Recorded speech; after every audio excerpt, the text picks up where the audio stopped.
L'Assemblée va écouter une allocution de Son Excellence Pedro Sánchez Pérez Casterón, président du gouvernement du Royaume d'Espagne. Je prie le protocole de bien vouloir escorter Son Excellence et je l'invite à prendre la parole devant l'Assemblée.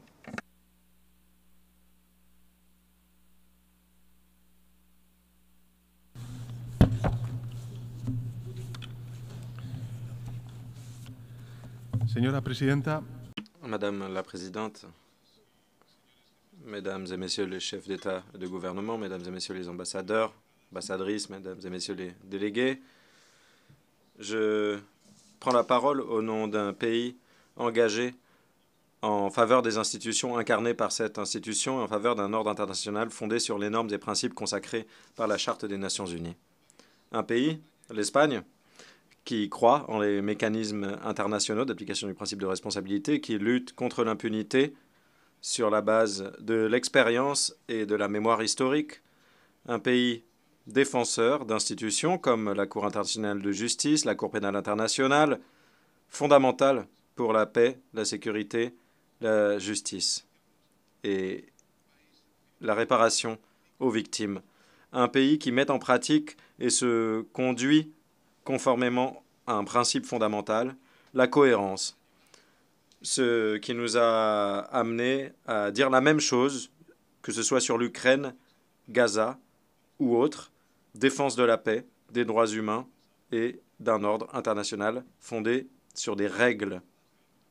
Et un pays qui, face aux doutes des autres, répond en faisant encore plus confiance au multilatéralisme. Ce même système multilatéral que le monde a bâti pierre par pierre sur les ruines de la barbarie se trouve soumis à des pressions considérables, des pressions qui frappent de plein fouet les trois aspirations essentielles au progrès des pays, la paix, la démocratie et le développement, trois aspirations inatteignables, séparées les unes des autres. La paix est incompatible avec la tyrannie et la démocratie, de son côté, doit assurer le bien-être et le développement pour être légitime en tant que telle, à savoir la forme d'organisation sociale et politique la plus avancée que l'homme ait créée dans l'histoire. La paix sans démocratie, c'est la paix des prisons. La démocratie sans développement ni progrès est l'antichambre de l'autocratie, comme le montre notre passé riche d'enseignements, passé que nous ne devons jamais oublier. Travailler activement pour la paix, la première de ces trois aspirations, aujourd'hui, est bien plus qu'un devoir moral. C'est un besoin existentiel. Pour la première fois, mesdames et messieurs, en 2 décennies, le nombre de conflits dans le monde augmente.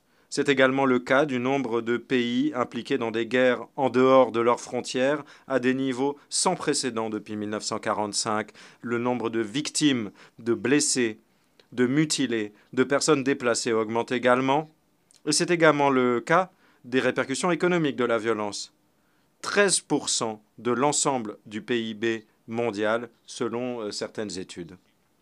Cela signifie que c'est l'équivalent de l'ensemble de la richesse créée en un an par 180 pays pris ensemble. Et ces chiffres donnent un visage à un grand échec collectif. Mais cela va encore plus loin. C'est le constat d'une maladie mondiale qui fissure les bases du système multilatéral, à savoir l'ordre international fondé sur des principes et des normes, des principes qui, jusqu'à il y a peu, paraissaient inviolables, respect de la souveraineté, de l'indépendance politique et de l'intégrité territoriale des pays. C'est ce qui se passe par exemple en Ukraine, alors même que nous parlons. Cela fait 31 mois qu'a commencé l'agression de la Russie de Poutine contre le peuple ukrainien, mais également contre l'ensemble de la communauté internationale. Une agression qui ne devrait pas durer un jour de plus.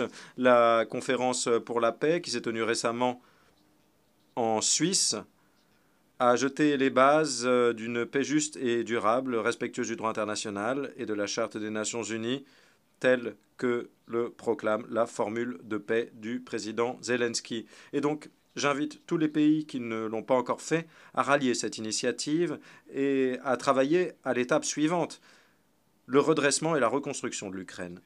Cette année, l'Espagne accroîtra son financement de l'aide humanitaire et pour le déminage en Ukraine. Ce financement atteindra 14 millions d'euros et en 2025, la coopération espagnole intégrera un axe de travail spécifique sur le redressement et la reconstruction fondé sur la santé, l'énergie et l'eau en Ukraine. C'est ce qui se passe en Ukraine, mais c'est ce qui se passe également en Palestine, où depuis quasiment un an, nous constatons une spirale insupportable de mort et de dévastation qui s'est élargie au Liban. Cela suppose une escalade du conflit extrêmement grave. Nous condamnons sans équivoque la mort de civils innocents et je tiens à lancer un nouvel appel à la détente, à la désescalade et à la voie diplomatique. Le droit international et le droit international humanitaire doivent être respectés, pas seulement en mettant fin à la guerre à Gaza, car il faut également se pencher sur les causes profondes du conflit israélo-palestinien. Il n'y a que comme ça qu'on pourra trouver un règlement en Palestine et trouver une solution à la stabilité régionale.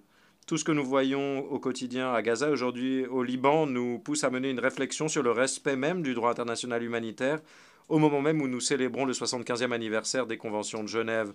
L'Espagne continuera de déployer des efforts sans relâche en matière d'aide humanitaire pour la population, l'UNRWA étant appelée à jouer un rôle clé sur le terrain. Cependant, cela sera insuffisant sans cessez-le-feu. Je lance un nouvel appel à parvenir à un cessez-le-feu, à la libération de tous les otages et à assurer l'accès de l'aide humanitaire. Les preuves, de toute façon, sont claires. On ne peut pas revenir à la situation d'avant. Il est impératif et urgent de mettre en œuvre la solution des deux États, Israël et la Palestine, vivant côte à côte dans la paix et la sécurité. C'est la seule solution possible à un conflit qui dure depuis des décennies déjà et qui a coûté tant de vies humaines. En outre, l'avis consultatif de la Cour internationale de justice, demandé par l'Assemblée générale, a établi le caractère illégal de l'occupation des territoires palestiniens, une occupation qui doit cesser sans délai. Il est grand temps de travailler à la stabilisation qui ne peut incomber qu'à un gouvernement de l'autorité palestinienne, que l'Espagne s'engage à appuyer et renforcer. Mesdames et messieurs, comme chacun sait, l'Espagne a pris la décision de reconnaître l'État de Palestine le 28 mai dernier. Il s'agit d'une décision partagée par l'immense majorité de la société espagnole et dont le but n'est que contribuer à la recherche de la paix dans la région, un souhait qui vient de loin. En 1949, un Espagnol, Pablo de Azcárate, a été le premier représentant du médiateur des Nations Unies en Palestine. Et aujourd'hui encore, on est pris d'émotion lorsqu'on lit ses notes sur sa mission, notes pleines d'amertume face à la catastrophe qu'il sentait venir. Azcárate était un Espagnol exilé, un républicain que la dictature empêchait de rentrer dans sa patrie et il a senti de l'empathie comme personne face aux souffrances sur cette terre et aujourd'hui, sa mémoire peut être invoquée 75 ans après les faits. Avant la fin de l'année, l'Espagne et la Palestine tiendront leur première réunion intergouvernementale pour élargir et approfondir notre relation bilatérale. Je tiens également à souligner l'importance de la réunion récente qui s'est tenue à Madrid du groupe euro-arabe islamique pour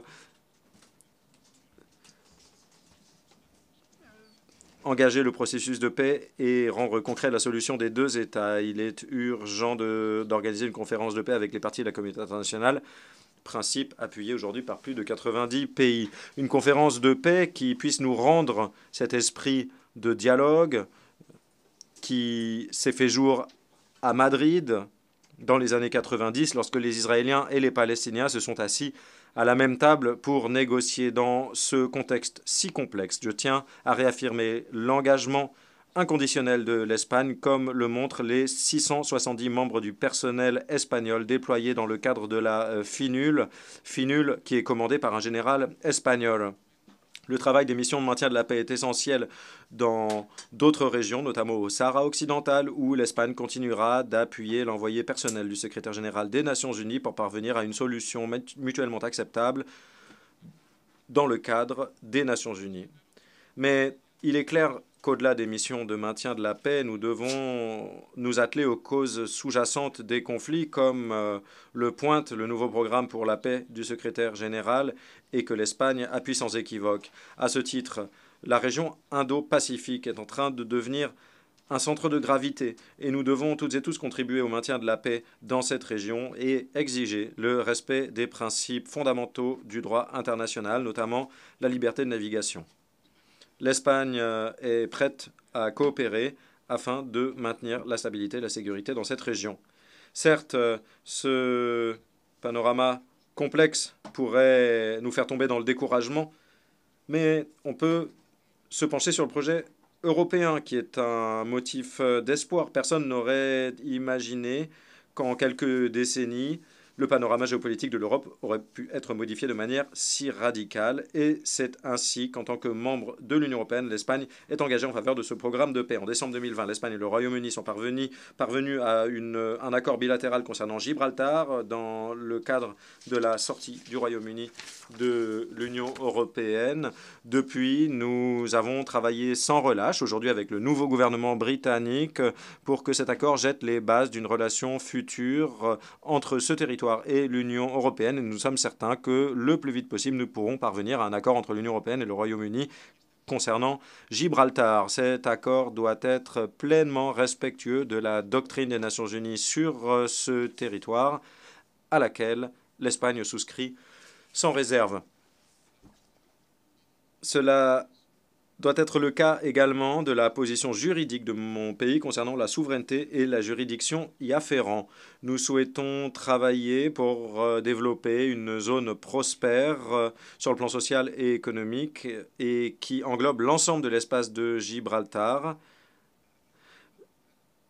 En plus des menaces qui pèsent sur la paix, le monde fait face à un véritable risque de recul de la démocratie. C'est la deuxième aspiration dont je parlais précédemment. Les droits qu'on croyait acquis aujourd'hui sont remis en question, voire accusent un recul. Le programme réactionnaire mondial se fraye un chemin grâce à la défiance dans les institutions, la polarisation et la revendication d'un passé inventé qui sont fallacieux. La démocratie livre une bataille pour sa propre survie, il faut être clair. Elle ne cesse de céder du terrain face à ses ennemis. La démocratie ne peut pas aspirer à gagner cette bataille avec une main attachée dans le dos, parce qu'elle fait face à des personnes sans scrupules, des activistes du mensonge, de la haine, disposés à fracturer en deux les sociétés pour imposer leur programme régressif. Il est indispensable de lever un bouclier qui protège les institutions démocratiques face à ceux qui souhaitent le miner de manière volontaire. On ne peut pas simplement proclamer la supériorité morale de la démocratie, il faut reconnaître les erreurs et travailler pour une régénération interne, par exemple en renforçant la transparence et l'application du principe de responsabilité. Il faut que les citoyens sentent que la démocratie est quelque chose de vivant, de proche, qui leur appartient. Et l'Espagne défendra cette vision à travers sa coprésidence du partenariat pour un gouvernement ouvert qui célébrera sa 9e réunion mondiale, son 9e sommet mondial en octobre de cette année à Vitoria. Et dans ce contexte, la relation entre l'Union européenne et l'Amérique latine et les Caraïbes revêt une signification renouvelée. Ce sont deux régions qui sont appelées à travailler ensemble avec une vision partagée du monde. La situation au Venezuela après les élections du 28 juillet est extrêmement préoccupante. Je tiens à redire l'engagement inébranlable de l'Espagne en faveur de la démocratie et de la défense des droits humains dans ce pays. Je condamne à nouveau toute arrestation ou menace contre les responsables politiques. Le respect de la volonté du peuple vénézuélien est essentiel. Il faut une comptabilisation des résultats des élections dans une transparence totale avec des mécanismes de vérification. Je suis convaincu que nous avons besoin de davantage d'espace collectif de dialogue. C'est pour cette raison que l'Espagne appuie la tenue du sommet ibéro-américain à venir, qui se tiendra en novembre à Cuenca, en Équateur. Nous accueillerons le 30e sommet ibéro-américain en 2026. L'Espagne mettra également en œuvre une politique extérieure féministe par souci de cohérence et parce que parler de féminisme, c'est parler des droits humains. Et je tiens à dire haut et fort que le moment est venu. La fonction de secrétaire général et de président de l'Assemblée générale doit revenir à une femme lors de du prochain renouvellement de ses fonctions. L'Espagne appuie et appuiera avec fermeté l'alternance de genre dans cette organisation et travaillera pour mettre fin à cette situation inacceptable. Pour que la paix et la démocratie prévalent, il est essentiel également de donner voix à la troisième aspiration dont j'ai parlé au début de mon allocution, le programme de développement durable. La démocratie comme la paix trouvent leur légitimité dans les résultats, dans leur capacité à assurer le bien-être, à lutter contre les inégalités sous toutes leurs formes, à améliorer la justice sociale, à promouvoir la dignité de l'être humain. Mais il ne s'agit pas seulement de faire face aux besoins matériels et actuels. Il faut le faire sans mettre en péril la capacité des générations futures à répondre à leurs propres besoins. Il s'agit de nos fils et de nos filles et il faut établir un lien avec le développement durable qui est un besoin existentiel et pas seulement une exigence morale. Alors, je ne vais pas faire de discours fataliste sur l'urgence climatique. On connaît trop bien les effets, par exemple l'augmentation des flux migratoires et le prix de l'inaction. Mais je refuse de tomber dans la mélancolie de ceux qui donnent la bataille pour perdue et je ne le ferai pas. La science est la seule réponse, une science qui place l'être humain au centre de ses préoccupations, une science qui nous rappelle qu'il n'y a qu'une seule possibilité, éliminer les combustibles fossiles. Il faut plus d'énergie renouvelable et plus d'efficacité énergétique. Si nous suivons cette feuille de route, il y a une lueur au bout du tunnel, mais également de grandes possibilités de développement et des améliorations significatives de la compétitivité mondiale. Je le sais sur la base de ma propre expérience, plus de la moitié de l'énergie électrique produite dans mon pays l'année dernière provenait de sources renouvelables et aujourd'hui, à date, ce volume dépasse les 60%. Et derrière ces chiffres, il y a beaucoup plus que de l'énergie propre, bon marché et accessible pour des millions de foyers. Il y a davantage d'emplois, des emplois de meilleure qualité dans des secteurs émergents. C'est pourquoi il est si important de renforcer le financement international du développement pour que ce développement devienne un véritable levier de prospérité pour les pays qui en ont besoin. L'Espagne est un pays qui sait que pour que ces 48 millions d'habitants puissent aspirer à un avenir meilleur, nous devons travailler pour que les 8 milliards d'habitants de notre planète vivent dans la dignité et connaissent un avenir meilleur. Nous avons des espaces qui nous permettent d'agir pour une réforme et une mise à jour profonde des institutions financières internationales et des banques multilatérales de développement. Mais, mesdames et messieurs, il faut aller bien plus loin. Il est impératif de travailler en vue de mécanismes plus justes et inclusifs. Il faut se pencher sur le problème de la dette. Il faut mobiliser davantage de sources de financement et, au bout du compte, garantir plus d'aide pour ceux qui en ont le plus besoin. Nous devons mettre en œuvre des politiques fiscales plus efficaces, transparentes et justes qui permettent de mobiliser des ressources au plan national avec notamment un impôt mondial minimum sur la fortune et la pleine mise en œuvre des deux piliers de l'OCDE et du G20 sur la fiscalité des multinationales en tant que base pour une future convention cadre sur la coopération internationale en matière fiscale. Nous aurons l'occasion d'avancer lors de la 4e conférence internationale sur le financement du développement que nous avons la fierté d'organiser à Séville en juin 2025. D'ailleurs, vous êtes toutes et tous invités. Il s'agira là d'un rendez-vous essentiel pour démontrer que nous sommes capables de faire évoluer notre système multilatéral face aux défis d'aujourd'hui.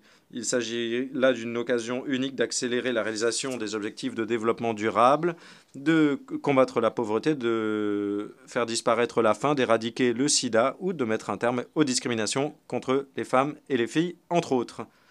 Alors, c'est dur de le croire aujourd'hui.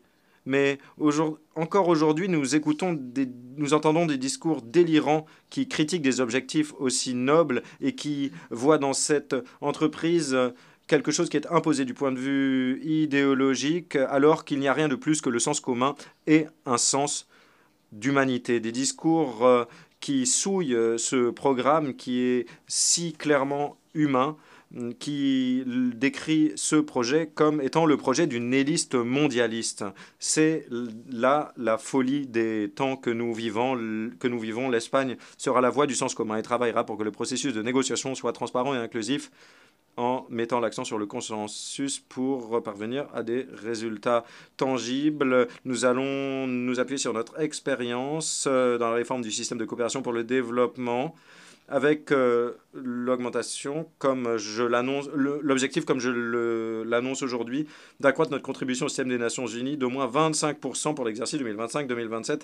Dans le cadre de cette vision, l'Afrique occupe un lieu privilégié pour l'Espagne et ça doit être le cas pour la communauté internationale, car il s'agit d'un partenaire indispensable pour faire face aux grands défis, mais également parce que nous n'avons plus d'excuses. Il est aujourd'hui temps que le continent africain occupe la place qui lui revient. Et c'est cet état d'esprit qui informe notre stratégie pour l'Afrique, notre nouvelle stratégie. Il s'agit de renforcer les liens avec les pays de la zone, mais également de savoir que notre prospérité, notre sécurité, notre progrès sont étroitement liés à la prospérité, la sécurité et le progrès inclusif de toute la région. Mesdames et messieurs, l'humanité fait face à des défis anciens, comme je l'ai dit, mais également à des défis émergents, notamment l'expansion de l'intelligence artificielle, comme tant de fois par le passé, l'essor de nouvelles technologies, les grandes révolutions génèrent peur et défiance. Ce n'est pas la première fois. La découverte de l'écriture, disaient certains, mettrait un terme aux connaissances transmises par la mémoire. L'imprimerie allait limiter la profondeur de la pensée. L'électricité était vue comme l'assassin silencieux de la paix dans les foyers. Tout bouleversement désoriente. Ce qui fait la différence est notre capacité à prendre les rênes du progrès pour conjuguer progrès et éthique, ce qui est essentiel pour ce grand bond en avant qui va changer le monde. Il y a quelques jours, nous avons pris connaissance des 7 recommandations clés de l'organe consultatif du secrétaire général pour la gouvernance mondiale de l'intelligence artificielle. Nous devons appuyer ces recommandations et continuer d'avancer dans un état d'esprit collectif pour faire en sorte que les décisions sur l'intelligence artificielle ne restent pas dans les mains d'une minorité, mais pour que le développement de l'IA se fasse de manière éthique, responsable, au bénéfice de toute l'humanité. Et face aux apôtres de la catastrophe, les données factuelles nous disent que nous savons comment le faire. En un peu plus de 50 ans, la mortalité infantile a baissé et est passée de 50 à 4% dans le monde. Le nombre d'étudiants à l'université a été multiplié par 2 en 20 ans à peine et la proportion de femmes parlementaires a atteint 27%, ce qui représente le double de la proportion en 1990. Et le monde a fait doubler la puissance installée solaire en 4 ans, alors que l'énergie produite par les combustibles fossiles baisse de manière drastique. Nous ne pouvons pas accepter qu'une nouvelle ère de violence et de guerre soit inévitable. L'avenir est une conquête relativement récente pour l'humanité. Le fait d'avoir la capacité de regarder vers l'avant, de hiérarchiser les priorités et de penser à l'avenir est un privilège que nous a donné la modernité. Nous devons rendre hommage à cette tâche en regardant vers l'horizon sans peur et avec espoir. Nous devons refonder le multilatéralisme pour que nous puissions léguer un avenir meilleur, mais également assurer un présent meilleur pour nos fils et nos filles. Nous devons le faire avec créativité, audace et avec l'ambition qu'impose notre époque. Je vous remercie. Au nom de l'Assemblée, qu'il me soit permis de remercier le représentant du gouvernement, le président du gouvernement de l'Espagne. L'Assemblée va maintenant écouter une allocution